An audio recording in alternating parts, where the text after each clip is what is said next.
বর্তমান তথ্য প্রযুক্তির যুগে ফেক নিউজ ও মিডিয়া অপপ্রচারের কারণে স্বাধীনতা খর্ব হচ্ছে বলে মন্তব্য করেছেন প্রধান উপদেষ্টা ডক্টর মোহাম্মদ ইউনূস।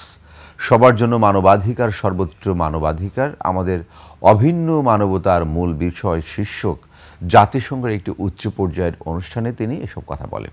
নিউ ইয়র্কের জাতিসংঘের সাধারণ পরিষদের অধিবেশনের ফাঁকে জাতিসংঘের মানবাধিকার সংস্থা AHCHRA অনুষ্ঠানের আয়োজন করে।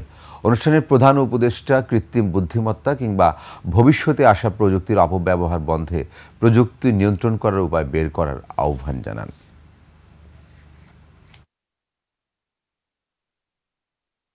Fake news, abusive campaigns, those who control finances, those who want to control businesses, or any political ambitions. So where do you limit that? So this is one, simultaneously we have to address that. As the technology proceeds, AI comes in. How do you fight with the AI?